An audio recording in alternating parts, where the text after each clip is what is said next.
black women can also feel threatened by white women, fat women by thin, and so forth. The problems, in short, never cease. The dream of a space in which one can be certain of feeling entirely unthreatened, entirely comfortable in one's own body, remains elusive. She notes that women used to be allowed to bring their sons as long as they were under 7 years old, because the organizers figured that a 7-year-old boy was, quote, presumably not old enough to oppress women. Then a 7-year-old boy harassed a little girl. Bawer provides no details, so the age limit was lowered to 5. To be sure, there's an independent camp where mothers can stow their male children, age 5 and up. There's also an area reserved for women with disabilities and, rather incredibly, a woman of color-only space. By the end of Barbara's talk, this event she's celebrating sounds like a product of the imagination of some master of speculative fiction, like Philip K. Dick or Ray Bradbury, a mad dystopia in which feminist dreams have led to a forest full of separate clearings, in which more and more women keep to smaller and smaller groups for fear of encountering difference. Now, of course, the women's studies program world can be traced back to the feminist movement of the 1970s. And there's much that can be said, both good and bad, about that movement, of course. But one aspect of it that was undeniably admirable was the very real concern that most Western feminists displayed for women in non-Western societies who were oppressed and abused by their husbands, fathers, and other men. Yet in women's studies today, it's politically incorrect to criticize third world men for oppressing third world women, or even to call that oppression by its name. For the relationship between men and women in non-Western cultures is, you see, an intrinsic aspect of those cultures, and is therefore by definition off limits for Western critics. Female solidarity then is trumped by quote-unquote respect for other cultures.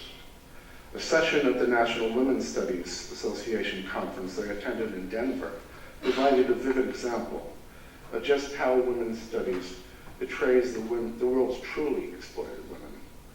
Let me read you a brief passage about Autumn Marie Reed of the University of Maryland, who told us, the audience, that she was concerned about Western rhetoric that, quote unquote, disempowers non-Western women. Her topic was honor killing in Pakistan. She explained that when she watched TV news coverage of, quote, honor-based violence in the United States, she said that she preferred that term to honor killing, but didn't explain why. She was troubled by the network's Orientalist discourse. On the one hand, she said, as an activist, I felt coverage would help. But, she said, the more critically I watched and thought about Orientalism and post-colonial feminist theory, the more uncomfortable I felt. Why? Because while honor-based violence is, well, violent, the manner in which honor-based violence is discussed in the West, she said, is also violent, because it involves, quote, demonization of Muslim men. It construes third world women as, quote, homogeneous and powerless, and it implies unforgivably that the United States is superior to countries like Pakistan.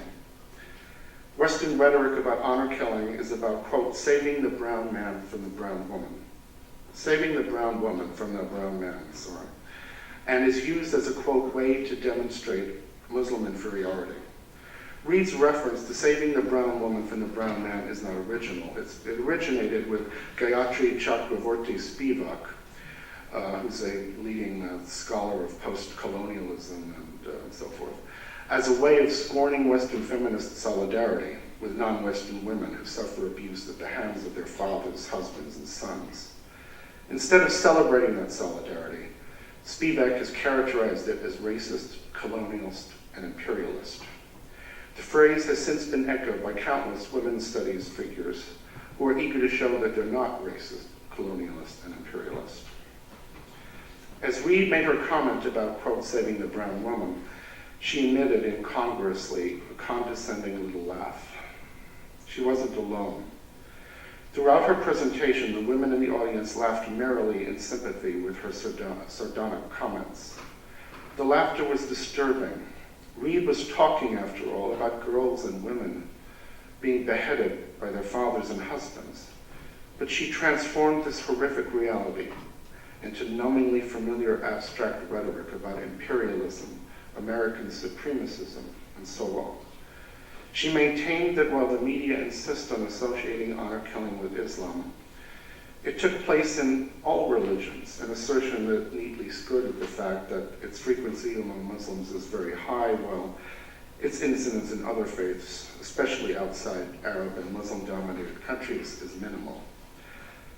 She talked about 9/11, the Times Square bomber, and other Muslim terrorist acts, but her focus was never on the acts themselves, but on their representation by such media figures as Bill O'Reilly, who she charged present offensive images of, quote, savage Muslim men infiltrating an orderly and morally superior U.S.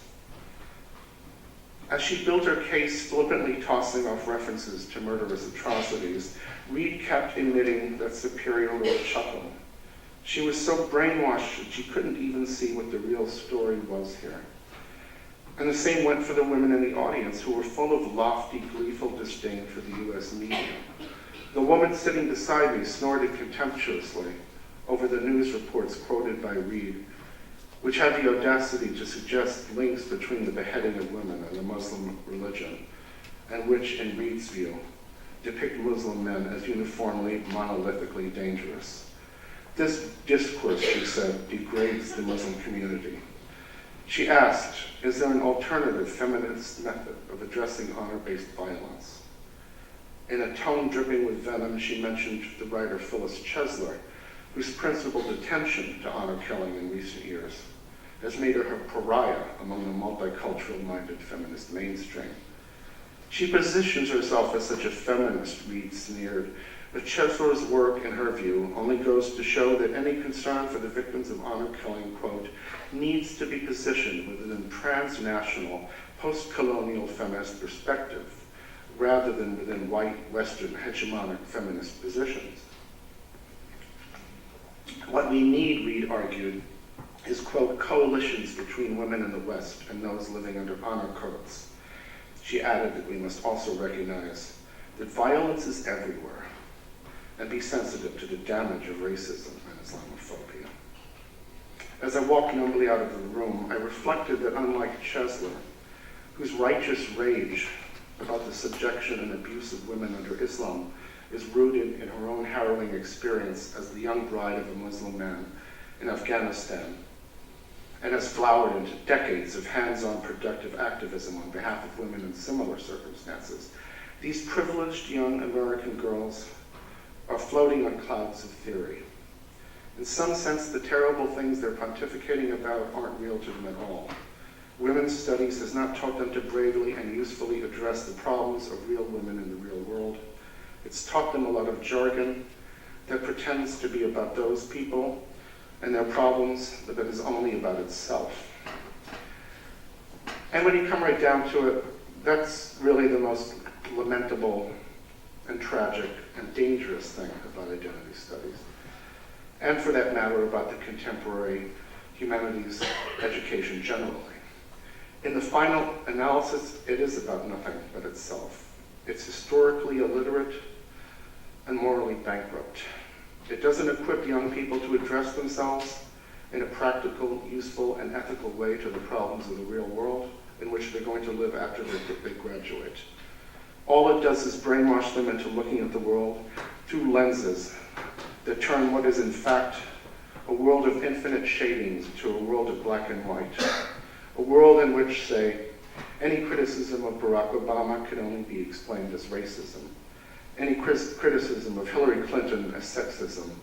Any concern about Chinese communism or the Islamic world as racism, Islamophobia, Orientalism, post-colonialism, neo-imperialism. It's an upside-down world in which even to speak with admiration and gratitude about Western civilization and Western freedom is to identify yourself as one of the bad guys. If there's good news in all this, it's that there are people in the academy who are doing their best to counter the pernicious influence of all this nonsense. There are universities that still have Western civilization requirements that haven't been perverted by PC. But this insidious nonsense can only be defeated if the general public learns about it, takes a stand on it, and votes with its pocketbooks. Thank you.